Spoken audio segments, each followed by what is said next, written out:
Welcome sa Tagalog Manhwa Recap.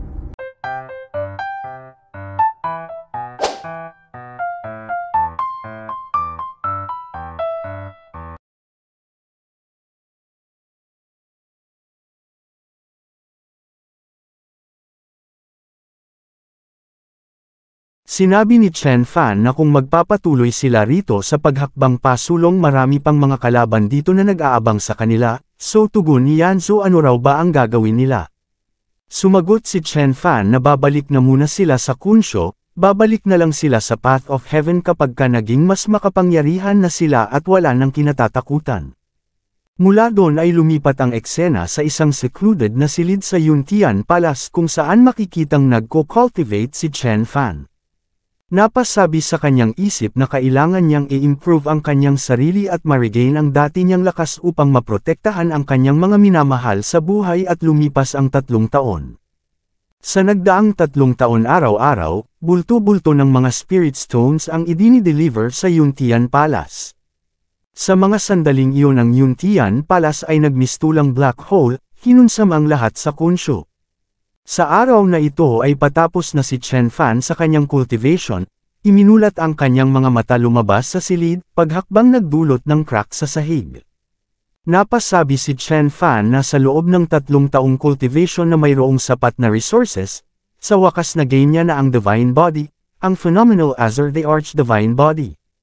Sa ngayon maaari na siyang maglakbay sa kalawakan, makasurvive sa anumang environment, mabuhay sa loob ng libo-libong taon, at ang kanyang katawan ay hindi mapupuksa kahit pagkatapos ng kamatayan.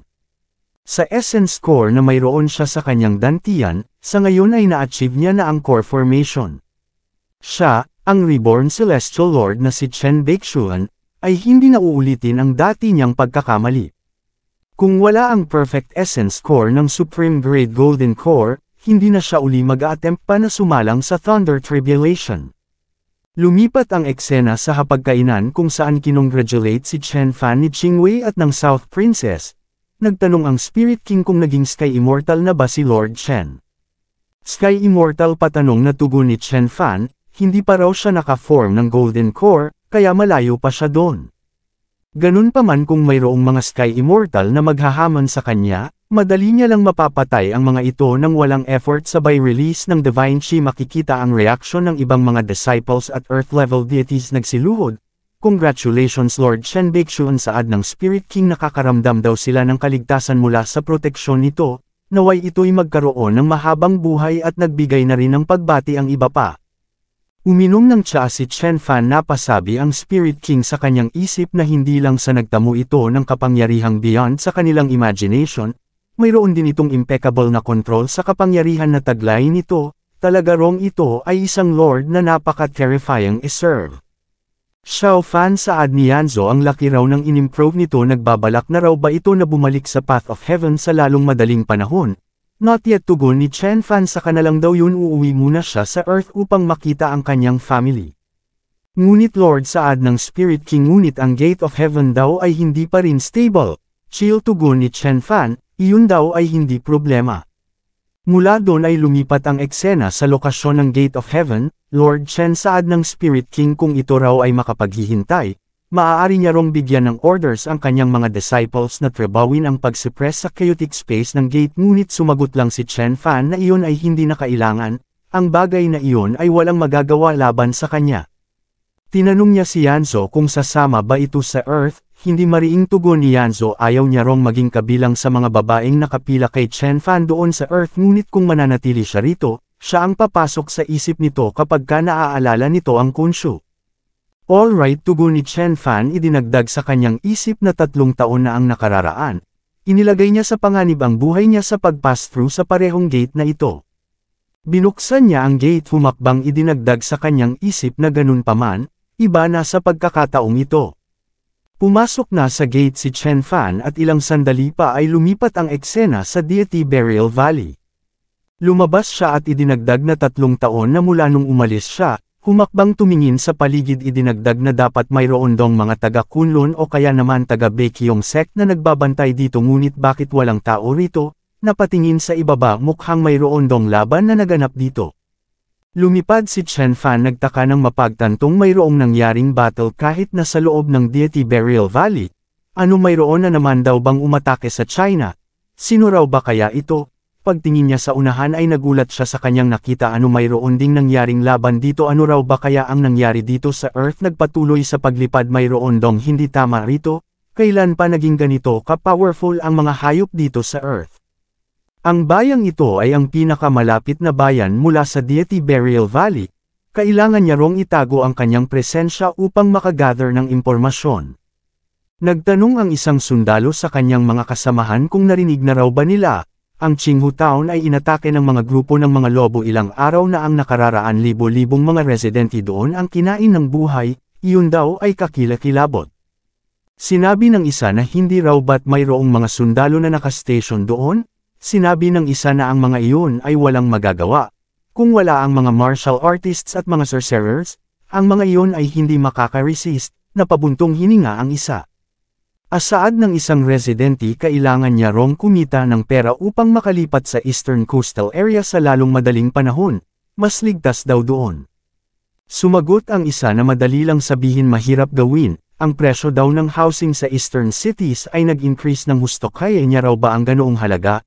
Hasambit ni Chen Fan sa kanyang isip sa kanyang pagpapatuloy na pakikinig maging ang presyo ng mga pagkain ay tumaas na rin ng husto, habang ang pag-circulate ng baril at amo ay naging tila isang normal na lang na bagay. Teka lang nakakaramdam daw siya ng presensya ng isang martial artist, agad na sinugod ni Chen Fan hinawakan sa damit, hinila na siyang naging dahilan upang ito ay matamba. Ano sambit nito ano raw ba ang ginagawa ng Grandmaster na ito naglalaro ng prank sa junior na ito? Siya raw ay si Wu Tingshan ng Boji Sect, Greetings Grandmaster. Hatugon ni Chen Fan ito ay nagmula sa Boji Sect, nagtanong kung ano ang relationship nito kay Wu Donglei. Makikita ang pagkabigla ng lalaki sumagot na ang taong iyon ay kanyang pinsan, ito ay naging isang Grandmaster 3 taon na ang nakararaan ngunit sa kasamaang palad. Ito ay namatay sa nangyaring battle sa Qinghai Lake ano kilala ng Grandmaster ang kanyang pinsan. O ganoon ba tugon ni Chen Fan patay na siya, idinagdag na siya ay nasa kanyang seclusion sa loob ng 3 taon ano raw ba ang nangyari sa loob ng mga taong iyon? Paano naging ganito ang Earth? Hasambit ng lalaki sa kanyang isip no wonder daw na ito ay napaka-powerful, ikinulong daw pala nito ang kanyang sarili upang mag-cultivate, at mukhang iyon ang dahilan kung bakit hindi niya pa ito nakikita noon.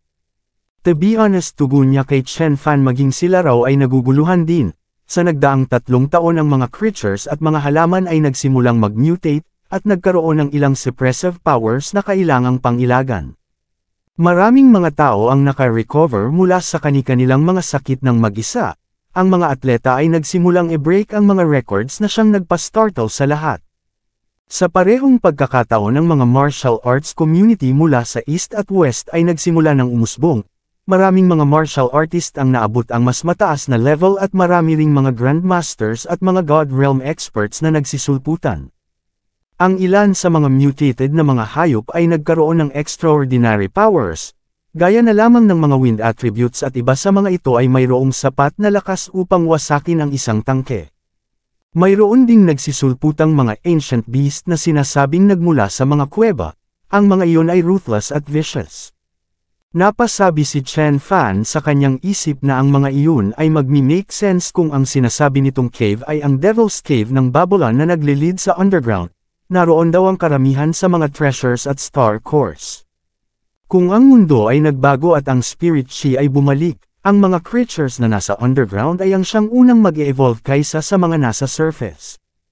Idinagdag ng lalaki na 2 taon na ang nakararaan ang tunog ng pagkanta ay maririnig sa sementeryo ng Vatican. Ang ilang mga beam ng liwanag ay umilaw sa kalangitan, maraming mga saints at mga angels na mayroong mga pakpak sa kanilang likod ang lumitaw. Mayroon ding isang sea dragon na nabuhay na sa loob ng libo-libong taon ang umahan sa Dragon Lake, bigla na lang nitong kinlaim na ito ay ang master ng Snow Mountain at kasabay ng iba pang mga monsters, na pa-retreat nila ng puwersahan si Ye Qingkang. Bukod pa dun isang alien battleship ang lumapag sa United States, kaya sa kasalukuyan ng United States pa rin ang naglilid sa mundo sa tulong ng mga aliens. Ang Baekhyong sect ay ang siya pa ring backbone ng silangan, habang ang mga legendary overlords ay isa-isang nagsisulputan, ang depensa ng silangan ay umikot sa tatlong Earth-level deities ng Baekhyong sect na si Zai Yan, Chen Huaiyan, at Huang Feng. Napatalikod si Chen Fan na patiklop ng kamao, Senyor dagdag ng lalaki ito raw ba ay nagmula sa Baekhyong sect, makikita ang kanyang reaksyon nang lumingon si Chen Fan. Teka lang ito raw ba ay si Chen Baekhyun, ngunit narinig niya rong ito ay namatay sa realm of Kunshu. Sumagot si Chen Fan na bumisita lang siya sa Kunshu. Sino ang nagsabing patay na siya, bakit sinabi nitong namatay siya sa Kunshu? Pasigaw na sinabi ni Wu Tingshan na si Saint Augustus ng Catholic Church ang nagsabi sa kanila. Sinabi nitong ang realm of Kunshu ay guarded ng daan-daang mga sages kaya tiyak na ito raw ay hindi makakaalis ng buhay doon. Hatugon ni Chen Fan Catholic Church, may itinuro mukhang mayroon dong nangyaring battle sa Kunlun at ni mukhang inabandona ng mga taga doon ang Deity Burial Valley, ano raw ba ang nangyari doon? Sumagot si Wu Tingshan na gusto rong atakihin ng Catholic Church ang Deity Burial Valley. Hindi raw siya sigurado ngunit narinig niya rong sinubukan ng Catholic Church na buksan ang Gate of Heaven upang mag-imbita ng mga taga-Kunshu papunta rito sa Earth. Ganun pa man nakatagpo ng resistance ang mga ito at nabigo sa kanilang balak. Hasambit ni Chen Fan sa kanyang isip mukhang ang sitwasyon raw pala ay mas malala pa kaysa sa iniisip niya. Ang mga mystic realm ay nagbubukas sa iba't ibang panig ng mundo ngunit ang mga eastern countries ay umaasa lang kay Ye Qingkang at sa kanyang Baekhyong sect upang i-fend off ang aggression. Sinabi ni Chen Fan kay Wu Tingshan na wag nitong i-disclose sa iba ang patungkol sa pagkikita nila ngayon, dahil kapag ka nagkaganon i-annihilate niya ang buong Boji sect. Agad na yumukod si Wu Tingshan yes master saad niya, hindi raw siya magsasalita kahit na isang kataga at umalis na si Chen Fan.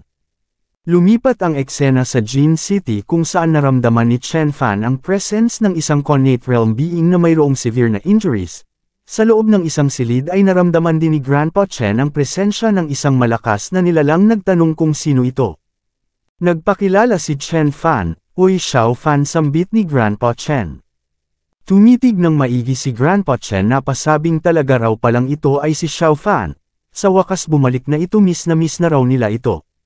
Grandpa, saad ni Chen Fan, ito raw ay injured. Sino ang may gawa nito? Sumagot si Grandpa Chen na ang mga ito ay gasgas at pasalang ito raw ay baliwala sa kanya. Sinubukang tumayo ni Grandpa Chen ngunit inatake ng ubo. Pakiusap Grandpa, saad ni Chen Fan, maupo lang daw ito, hayaan nitong tulungan niya ito. Ipinirform ni Chen Fan ang inscription of perpetual life patungo kay Grandpa Chen. Hasaad nito ang healing art na ito. Ang foreign energy raw sa loob niya ay nagsasubside sa flow pa lang ng healing energy. Sinabi niya kay Chen Fan na ito ay amazing kung alam niya lang ang art na ito. Marami raw sana siyang nailigtas na buhay sa nagdaang ilang taon. Nagtanong si Chen Fan kung hindi ba maganda ang mga bagay-bagay dito. Sumagot si Grandpa Chen na mas malala pa sa hindi maganda, ang sitwasyon dito ay kahila-hilakbot. Maraming nangyari sa nagdaang 3 taon na wala si Chen Fan. Sila raw ngayon ay nakatayo na lang sa iisang paa. Ang malaking pagbabago ng mundo ay naging beneficial sa kanila sa umpisa. Maraming mga tao ang na-awaken at naabot ang panibagong heights, ang sandaling iyon ay wonderful.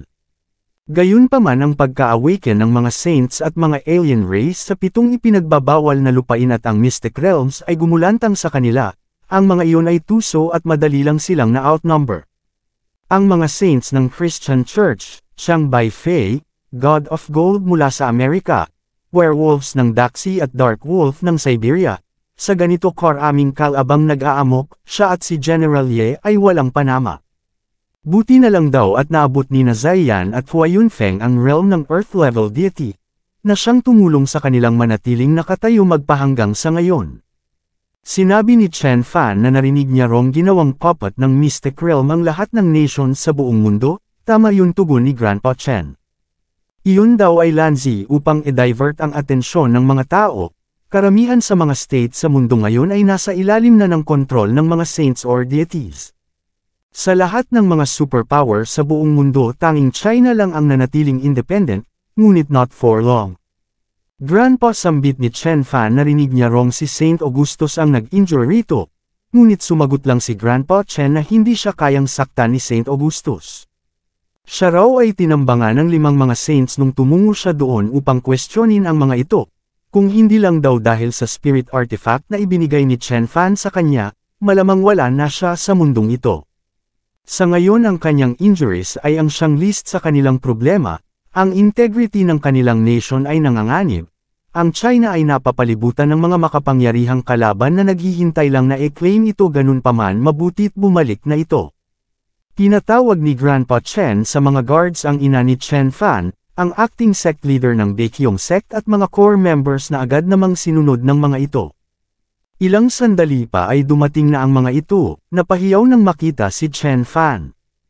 Agad na lumapit si Mrs. Wang Yun, kinurot sa tenga ang kanyang anak, "You foolish brat," saad niya. Sa wakas naalala na raw nito ang daan pa uwi, ngunit ngumiti lang si Chen Fan. "Mom," saad niya, mukhang napag-alala niya raw ito at agad na lumapit sa kanyang asawa.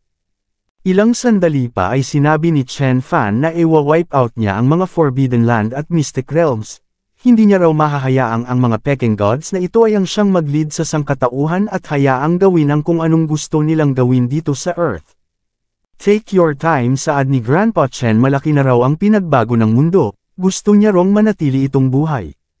Xiao Fan, dagdag ni Mrs. Wang Yun, ito raw ay mayroong bad blood laban sa Christian Church, Mayan race at God of Gold.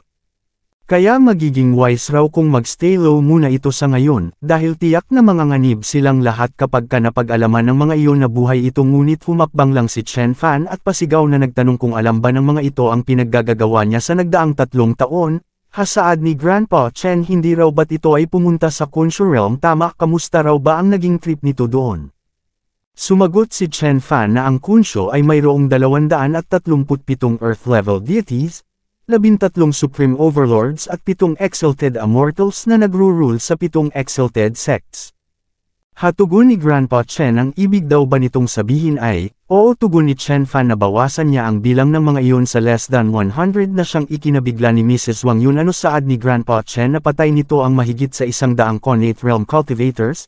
Oo, tugon ni Chen Fan, bukod pa doon na suppress niya raw ang 7 Exalted Sects at sa sandaling ito ang Khonshu Realm ay hindi na ang siyang pinakamalaking kalaban ng China dahil siya na ang lord ng mga iyon. Ano, sabat ni Kuroki, naging lord ito ng Khonshu? Bravo, dagdag ni Grandpa Chen, talagang ito raw ay ang siyang star ng Chen family at ngayong nandito na ito sa China, hindi na sila mag-aalala pa patungkol sa Catholic Church. At nagtanong naman si Master Hua Yunfeng kung Khonshu Emperor na ba ang itatawag nila kay Chen Fan sa ngayon. Sinabi ni Mrs. Wang Yun na ngayong bumalik na si Chen Fan oras na upang mag-counter-attack. Ang grandpa raw nito ay in-injure ng Catholic Church. Ganoon din si Zaiyan at Hua Yunfeng. Si Zaiyan sa ngayon ay mayroong malubhang injury at kasalukuyang nagre-recuperate sa Dragon Hall. "Mom, don't worry," tugon ni Chen Fan. Siya na raw ang bahala. Siya nga raw pala nagdala siya ng maraming mga spirit artifacts at mga supreme treasures para sa kanila. Nasaan daw ba si Wu Shanhe at yung iba? Ngunit ganitong aura lang ang natanggap ni Chen Fan. Sinabi ni Kuroki na si Wu Shanhe, Cheng Danqing, Miss Jingyi at marami pang mga perfected cultivators ng Medicine Valley at Baekhyun sect ay namatay na. Master, dagdag ni Shu, ang Yin Dragon Pond daw ay inatake ng mga taga-Bame ang Ghost Dome, at nikinuha pa ng mga iyon maging ang Shonnegrass. Ang buong Yin Ghost sect ay na-exterminate, maging si Custodian Wu ay hindi rin nakaligtas. Habang si Sister Jingyi naman ay hinuli ng Gugod upang i-refine sa cauldron, ngunit ito ay nag-resist kaya pinatay ito ng Gugod. Napasabi si Chen Fan na mukhang mula nung magbago ang mundo marami na rin ang nagsimulang mag-show up. Kung ganun, hayaan daw muna nila siyang edil ang mga pesteng ito bago niya o sigan ang Catholic Church. Nang biglang mayroong dumating, mayroong dalang sulat, "Lord, mayroon dong bad news," saad nito kay Master Hua Yunfeng. "Damdem," sigaw ni Master Hua Yunfeng nang mabasa ang sulat. Ang Old Dragon daw sa Dragon Lake ng Changbai ay tinipon ng lahat ng mga deities sa silangan upang mag-establish ng league upang mag-resist sa Catholic Church at United States, at ang Lord of Bameang at mga ancient gods daw ay tinanggap na ang invitation. Hasambit nito malamang balak na e-target ng mga iyon ang Baekhyun sect, napakonsulta silang lahat kay Chen Fan. "It's been a while," tugon ng ating bida, ngayon oras na raw upang ipaalam sa buong mundo na bumalik na siya. Lumipat ang eksena sa pinakamataas na building sa Zhonghai, ang Yinfeng Tower. Hasambit ng mga tao narito na raw si Li Xinruo, at ang goddess ng kanilang bansa na si Yun Chen Chen. Sinabi ng isa na narinig niya rong pupunta rin dito si Shu Rongfei, iyon daw ay ang tunay na goddess ng kanilang bansa. Sinabi ng isang kumukuha ng litrato na once na ma-establish na ang League of Deities, sila raw ay mayu-unite sa ilalim ng iisang liga. Tama yun, dugtong ng isa, ito raw ay ang magiging pinakamalaking liga sa buong silangan, at sinabi naman ng isang nasa likod na mukhang marami rin dong mga international tycoons na pumunta. Sinabi ng isa na ang problema ay kung sino ang mamumuno sa League of Deities, kung ito ay pamumunuan ng Dragon Lake o kaya naman ng God of Hades, ito raw ay hindi maganda para sa kanila. Hay, buntong hininga ng isa, ang mga ordinaryong tao rong tulad nila ay walang ibang magagawa kundi ang maghintay na lang sa magiging resulta ng biglang pumasok na si Chen Fan. Habungad niya, mukhang marami rong tao rito. Master, saad ni Shu, ito raw ay ang hall ng ground floor ng Yinfeng Tower, at upang maka-attend sila sa party na gaganapin sa top floor, ang special invitation ay required. Nag-abot ng alak si Shu, idinagdag na ang wife at sister ni Master Chen ay tanyag kaya invited sila sa top floor, ngunit sila kailangan nilang maghintay dito. Sinabi ni Chen Fan na ang party na ito ay isa lamang pagbabalat kayo. Yung mga Peking gods ay ang siya ring gagawa ng desisyon sa bandang huli, hihintayin niya na lang daw ang pagdaan ng mga iyon dito. Ilang sandali pa ay sinabi ni Shu na ito ay ang Zhang family ng Changbai. Zhang family, patanong na tugon ni Chen Fan, how prestigious. Sinabi ni Shu na ang ancestors ng mga ito ay related sa Old Dragon's bloodline, kaya walang sino mang nagtatangkang e-provoke ang mga ito dahil sila ay sinusuportahan ng Dragon Lake. Ang lalaking ito ay si Zhang Ruoxiu ng Zhang family, ang tinaguri ang most outstanding descendant ng Zhang family. Ilang beses na raw nitong kinalaban ang Baekhyong sect, at maging si Sister Kuroki ay walang panama rito. Greetings, bungad ng guard, pakiusap yang Master Shu, dito raw ang daan, pakiusap, gamitin raw nito ang elevator na ito patungo sa meeting floor. Ilang sandali pa pagpasok ni Zhang Shu sa pinto ng elevator ay lumapit ang isa at nagsabing talagang iyon ay si Young Master Shu, isang Thick God Realm expert, sila ay hinding-hindi may kukumpara sa taong iyon. Idinagdag na narinig niya rin dong ito ay interested kay Goddess Shu Rongfei. Seriously, si Shu Rongfei raw ay napakaswerte. Hasaad ni Chen Fan, trip nito si Fei Fei. Don't worry Master, saad ni Shu, si Miss Fei Fei raw ay nasa ilalim ng proteksyon ng kanilang Baekhyong sect, ang taong iyon ay hindi magtatangkang iharas si Fei Fei. Good, tugon ni Chen Fan sabay subo ng pagkain, nang biglang dumating na si Shu Rongfei. Hasambit ng mga tao, talagang ito raw ay isang goddess, ang goddess ng kanilang bansa. Goddess Shu, saad ng photographer, tumingin daw ito rito at ngumiti, at sinabi ng isa na sa side niya rin daw. Sinalubong si Shu Rongfei ng isang matanda, nagsabing alam ng kanyang master na wala itong invitation, kaya ipinadala siya nito rito upang samahan ito patungo sa itaas, ngunit tumanggi si Shu Rongfei, patawad, ngunit mananatili lang daw siya rito. Miss Shu, tugon ng matanda, wala rong sino man ang maaaring mag-disrespect sa kanyang master ng paulit-ulit sa pamamagitan ng pagtanggi sa imbitasyon nito. Hasambit ng isa, ang matandang ito raw ay isang God Realm expert, nasa likod ni Shu Rongfei ang Baekhyong sect, maaaring ito raw ay manalo, ngunit dumugtong ang isa na ang resources na mayroon ng Zhang family ay napaka-terrifying. Tumungo sa harap ni Shu Rongfei ang isang grandmaster ng Dragon Hall na si Zai Cheng. Si Miss Shu raw ay nasa ilalim ng proteksyon ng Baekhyong sect, ano gusto raw ba ng Zhang family na mag-declare ng digmaan laban sa kanila? Hasaad ng matanda, ang League of Deities raw ay mai-establish sa araw na ito at ang Old Dragon Lord ay i-unite ang buong silangan sa ilalim ng kanyang banner, kaya kapag ka ang Baekhyong sect ay hindi sumunod sa kanila, ito kasabay ng sect nito ay ma-eliminate sa bycast ng kung anong mental art kay Zai Cheng, na siyang naging dahilan upang ito ay mapasukan ng dugo. Pakiusap Miss Shu, dagdag ng matanda, wag na raw siyang pahirapan pa nito, ngunit nakialam uli si Zai Cheng, sinabihan si Shu Rongfei na wag pumunta. Tumingin si Shu Rongfei sa kanya, bumaling sa matanda, mapapansin ang maraming mga guard sa likod ng biglang nakialam na si Chen Fan, nagsabing ayaw ni Shu Rongfei kaya umalis na ito dahil kung hindi, e-exterminate niya ang buong Zhang family nito. Nabaling ang atensyon ng mga tao sa dalawa, hindi raw ba't ang babaeng ito ay disciple ng Baekhyong sect, ano ang lalaking ito raw ba ay kabilang din sa kanila? Yang manang bagay na ito ay none of your business, saad ng matanda, ngunit sumagot lang si Chen Fan na walang bagay sa mundong ito na hindi niya business. Hatugon ng matanda Baekhyong sect ano naman, inimbita ng kanyang master si Miss Shu na umakyat sa itaas, kahit na ang sect master pa raw ng Baekhyong sect ay kailangang mag-yield sa kanilang Zhang family. Hasaad ni Shu ang kanyang master raw ay tinalo na ang Catholic Church noon winasak ang Blood Sea at pinasuko ang United States. Sabihin nito sa kanya nasaan daw ba ang Zhang family nito noon. Hahasuwa at tugon ng matanda ang sect master naman nito ay namatay na sa Khonshu realm, kaya ano pa raw ba ang magagawa nun ngayon. Once na ma-establish ang League of Deities sa araw na ito, ang Baekhyong sect ng mga ito ay magiging parte na lang ng kasaysayan. Miss Shu dagdag ng matanda pakiusap wag daw nitong paghintayin ang kanyang master, ngunit tila hindi ito narinig ni Shu nakapako ang tingin sa direksyon ni Chen Fan. Miss Shu sigaw ng matanda ngunit umatras lang si Shu Rongfei, sumigaw si Chen Fan na sinabi niya nang umalis na ito, ang boses ni Chen Fan ay nagdulot ng shockwaves patungo sa matanda na payukod na patikip ng tenga na pasigaw, na siyang ipinagtaka ng mga guards na patanong kung ano ang nangyari. Ano ang young man daw ba na ito ang may gawa nito sinabi ng isa na sumigaw ito, hasaad ng isa maybe ito raw ay isang sound technique. Sumugod ang mga guards sinalubong ni Shu nagpakawalan ng sword slash, Fei lapit ni Chen Fan agad na yamakap si Shu Rongfei. Alright Fei saad ni Chen Fan bumalik na siya, magiging maayos na ang lahat. Tumingin siya sa matanda sinabi niya na wrong kapag hindi ito umalis exterminate niya ang Zhang family nito. Ano sa tingin daw ba nito nagbibiro lang siya?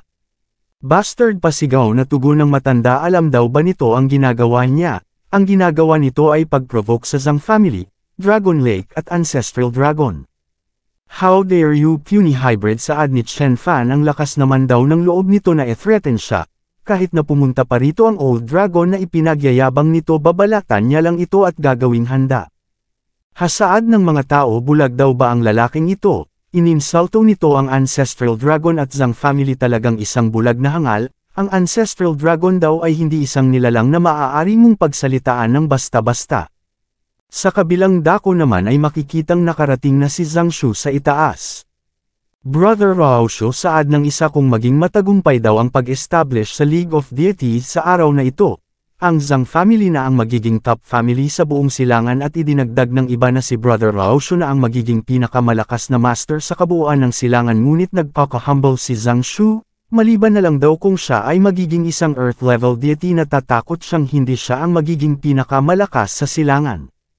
Sa kabilang dako naman ay sinabi ni Qiyong kay Sparrow na wag itong mag-alala maling desisyon ang ginawa ng Zhang family, na siya namang ipinagtaka ni Sparrow na patanong kung ano ang ibig nitong sabihin. May ibinulong ang isang guard kay Zhang Shu, mapapansin ang kanyang reaksyon nagpas siyang bumalik sa ibaba, at titingnan niya raw kung anong uri ng talented disciple ng Baekhyong sect ang nang-ahas namang maliit sa kanyang Zhang family. Pagbukas ng elevator ay makikitang tinapakan ni Chen Fan ang kanyang servant, young master saad ng matanda hinamak daw ng taong ito ang kanilang Zhang family, at nagbigay ng threat na e-eliminate sila. Hasambit ni Zhang Shu iniisip daw ba talaga nitong hindi ito maaaring patayin ng kanyang Zhang family dahil lang sa ito ay nagmula sa Baekhyong sect, hatugon ni Chen Fan Zhang family, hindi niya pa raw naririnig ang mga ito. Hehe sambit ng servant ng God of Hades isa na namang dunong-dunungan, typical sa mga taga Baekhyong sect. Idinagdag ng disciple ng Gu God sect na puro salita lang ang taong ito. Niwala nga rong ginawa ang Baekhyong sect nung pinatay nila ang Hall Master ng Medicine Valley. Sumang-ayon dito ang young lord ng Cao family na si Cao Kiedan, wala rin dong ginawa ang mga ito nung inatake nila ang Yin Ghost sect. Ang tanyag na Baekhyong sect ay grupo lamang ng mga duwag na siyang nagpainis kay Shu. Sinabi ni Zhang Shu kay Chen Fan na bitawan nito ang kanyang servant, baka spare niya pa ang buhay nito. Full saad ng matanda narinig niya raw ba yun? Ngayon pakawalan na siya nito ngunit tinadyakan lang ni Chen Fan ang kanyang ulo wasak.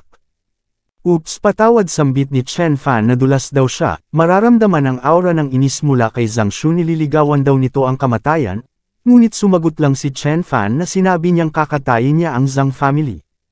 Good very good tugon ni Zhang Shu, young lord sabat ng isa pakiusap hayaan daw siya nitong turuan ng leksyon ang lalaking ito.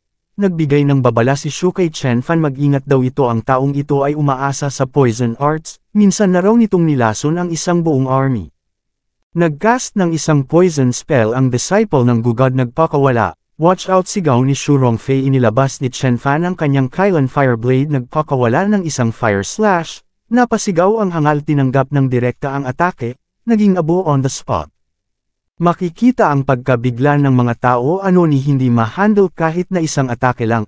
OMG dagdag ng iba anong uri daw ba ng divine powers iyon. Lalong tumindi ang inis ni Zhang Shu hindi niya raw alam na mayroon palang powerful cultivator na tulad nito ang Baekhyun sect. Sa kasamaang palad dito na magtatapos ang buhay nito nagcast ng isang art mamatay daw ito.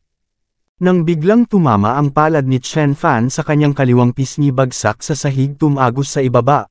Sambit ng isang guard ang kanilang young master ay lumipad sa isang sampal lang. Sinabi ng isa na ang taong ito ay napaka-terrifying. Ngunit sino ba talaga ito patanong na sambit ng isa, dumugtong ang isa na wala siyang pake, ang lalaking ito na nagmula sa Baekhyun sect ay maituturing na napatay ngayon dahil sa ginawa nito. Xiao Zuan saad ng isa hindi raw ba't ito ay kamukha ni hindi agad na tugon ni Xiao Zuan iyon daw ay imposible, ang taong iyon ay namatay na sa Khonshu realm. Lumipad si Zhang Shu nag-transform sa kanyang dragon form, bastard sigaw niya lumabas daw ito at labanan siya. Hasaad ni Chen Fan buhay pa rin, interesting at agad na lumipad. Lumabas ang mga tao heto na saad ng isa magsisimula na raw ang showdown. Hurry up dugtong ng isa wag daw nilang i-miss ang moment na ito, pasigaw na nagtanong ang isa kung nasaan na ang helicopter niya kailangan niya raw ito ngayon din. Sinabi ni Zhang Shu kay Chen Fan na pagpupunat-punatin niya ito at kakainin ng buhay, hasaad ni Chen Fan sa kanyang isip mayroon dong ilang powerful aura na patungo sa kanilang lokasyon. Sumugod si Zhang Shu bastard sigaw niya ang pangahas naman daw nitong i-ignore siya. Nililigawan ang kamatayan sambit ni Chen Fan sabay cast ng Divine Palm bumagsak pa ibaba si Zhang Shu, agad na nawala ng buhay. Sambit ng isa ang young lord ay namatay mula sa isang sampal lang ng taong iyon. Kailan pa raw ba nagkaroon ng ganito ka-talented na disciple ang Baekhyun sect ngunit sinabi ng isa na regardless sa talent nito, paano naman daw nito mahahandle ng mag-isa ang siege mula sa Zhang family? You are not sigaw ni Cao Qidan ang pangahas naman daw nitong patayin si Young Master Shu, nagtanong ang servant ng God of Hades kung ito ba ay hindi natatakot sa Zhang family at Ancestral Dragon, idinagdag ni Cao Qidan na nagalit nito ang Dragon Lake at Zhang family, ito ay mamamatay kahit nagaano pa man ito kalakas ngunit inangat lang ni Chen Fan ang kanyang kaliwang kamay inatake si Cao Qidan, tinamaan sa ulo sumabog. Sinabi ng isa na siya ay ang servant ng God of Hades kung papatayin siya nito. Ito ay magiging kalaban ng buong martial arts community ngunit inextend lang ni Chen Fan ang kanyang kaliwang kamay. Tigil sigaw ng isang boses makikita ang pagdating ng God of Hades. My God pangiting sambit ng servant nang makita ito ngunit biglang may tumama sa kanyang noo, sumabog sa harap ng God of Hades. How dare you sigaw ng God of Hades ang pangahas naman daw nitong patayin ang kanyang tao sa harap niya, nagsidatingan ang iba pang mga earth-level deities. Saad ni Shu Rongfei 14 na mga earth-level deities, sinabi ni Shu na narito ang Gugod ang Lord of Baemang, ang Blood Python God, narito rin ang Patriarch ng Zhang family pati na ang God of Hades, 15 mga deities lahat-lahat ang nandito at ang 5 sa mga ito ay nakatala sa deity divine ranking. Hasambit ni Qiyong halos ang lahat daw ng mga earth-level deities ng silangan ay nagtipon na rito. Mukhang ang sinasabi raw pala ng mga ito na League of Deities Party ay isa lamang trap upang pasukuan ang Baekhyun sect at Kunlun. Idinagdag ni Sparrow na ang Old Dragon ay wala pa rito, sino raw ba ang mayroong sapat na kakayahan na ma-resist ang line-up na ito? Sinabi ni Chen Fan na pumatay lang siya ng mga langgam may problema daw ba ang mga ito sa ginawa niya? Hatugon ng God of Hades wala na raw bang ibang earth-level deity na natitira rito sa China ang taong ito lang daw ba nakakatuntong lang sa realm ng earth-level deity ang pipigil sa kanila hindi raw ba't si Ye Qingkang ang overlord ng bansang ito hindi raw ba't sinasabing ang Baekhyun sect ay invincible, na ang nangyari bakit natakot na ang mga ito sa kanila? Tugon ni Chen Fan sino ang nagsabing hindi pupunta ang mga iyon?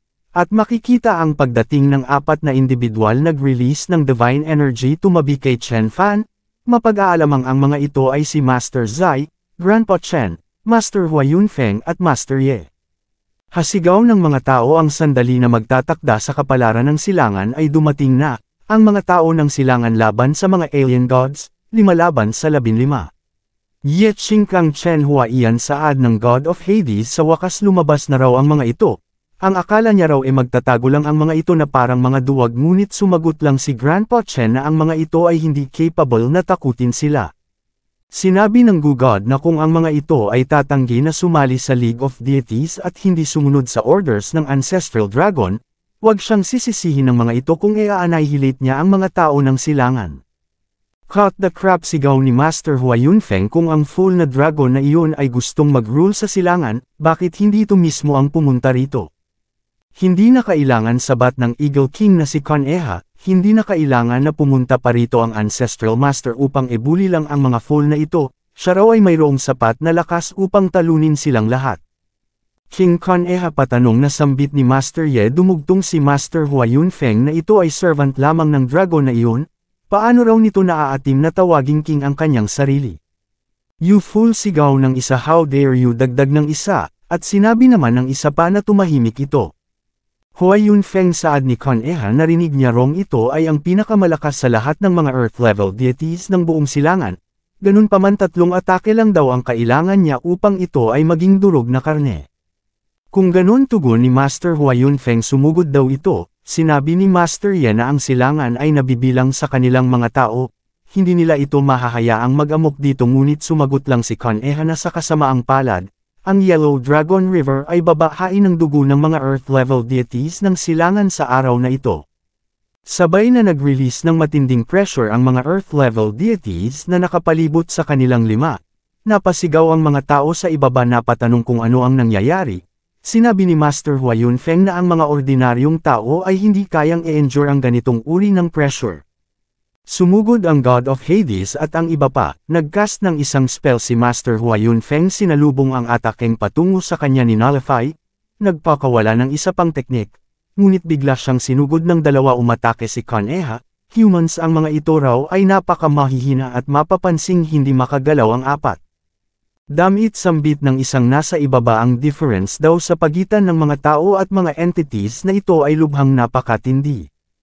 Hasambit ni Chen Fan iniisip daw ba talaga ng mga ito na gamit lang ang mga mahihinang atakeng ito matatalo nila ang silangan.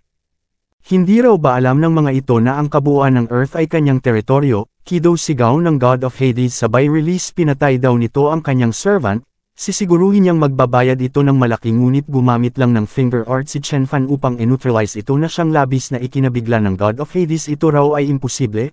Tumagos ang atake ni Chen Fan sinubukan itong sanggahin ng God of Hades, subalit iyon ay imposible agad na bumulagta pagtama ng atake. Ano patay na siya gulat na sambit ng mga tao ano pinatay daw ba ng batang ito ang mighty God of Hades gamit lang ang isang daliri. First one napaka-boring second please saad ni Chen Fan sinubukang tumakas ng Gugod ngunit hindi niya na nagawa dahil pinasabog na siya ni Chen Fan. Nagpakawala ng isa pa nagtanong kung sino ang nagbigay sa kanila ng courage na manggulo rito sa kanyang teritoryo, napabulwak ng dugo ang blood python blood bumagsak sa dagat. Nag-infuse uli ng divine chi si Chen Fan nagtanong kung sino ang nagbigay sa kanila ng courage upang i-suppress at atakehin ang kanyang family, bagsak ang 2 pang deities pinasabog ang iba pa, pasigaw na nagtanong si Chen Fan kung sino ang nagbigay sa mga ito ng courage na i-invade ang kanyang tahanan. Hindi makapaniwala ang mga tao sa ibaba sa kanilang nasaksihan, ito raw ba ay isang immortal, sinabi ng isa na pinatay nito ang 12 deities ng alien race sa isang kisap mata, napatanong ang isa pa kung ni tao pa ba ito. Who the hell are you Pautal na tanong ng isang deity, sino ako patanong na tugon ni Chen Fan bakit hindi raw nito tanungin ang kanyang tagapaglikha sabay cast ng divine grappling hand, hinati sa 2 ang katawan ng deity at pinasabog ang isa pa. Itinuon ni Chen Fan ang kanyang atensyon kay Kan-eha exalted immortal Pautal na saad ni Kan-eha papakiusap spare daw nito ang buhay niya. Ngunit nag-transform lang si Chen Fan sa kanyang deity form nagsabing in-invade ng mga ito ang Earth sumubok na i-take over ang China at nibinyuli pa ang kanyang sect. Ninaisip daw ba ng mga ito na buhay nila ang magiging kabayaran sa kahangalang pinaggagawa nila. Makikita ang reaksyon ni Kan-eha nagtanong kung ito ba si Chen Bei ngunit hindi niya na naituloy pa ang kanyang sasabihin sumabog. Napahiyaw ang mga tao sa kanilang nasaksihan mukhang si Chen Baekhyun daw pala ay bumalik na, buhay daw pala ito. Ano gulat na sambit ni Sparrow talaga raw bang ito ay si Chen Baekhyun? Imposible saad ni Xiao Zuan ito raw ay pumunta sa Realm of Khonshu, paano ito nakabalik? Sinabi ng isa na katapusan na nila, slaughter silang lahat nito. Bumaba na si Chen Fan na paatras ang mga tao na paluhod ang iba, ngunit itinuon ni Chen Fan ang kanyang pansin sa ibang direksyon lumapit kay Qiyong, hinawakan ang kamay at nagbigay ng hindi ko mawaring ngiti. Ini-announce ni Chen Fan sa mga nasa paligid na ang Earth ay nabibilang sa mga tao hindi sa sinumang mga alien race, ang sinumang mga ahas na mag-invade sa kanyang teritoryo ay papatayin niya ng walang awa. Kumalat na sa buong China ang patungkol sa ginawa ni Chen Fan, sinabi ng iba na nagkaroon na naman ng debut si Chen Baekhyun pinatay nito ang 15 mga alien deities. My God saad ng iba mukhang kahit na ang Realm of Khonshu raw ay hindi ito kayang pigilan, deserve daw nitong tawaging God-killing demon God? Well done dagdag ng iba his great ito raw ay ang kanilang bayani, how unfortunate para sa mga yon na nagmula sa secret realms, na mamit ng head-on ang terror ni Chen Baekhyun.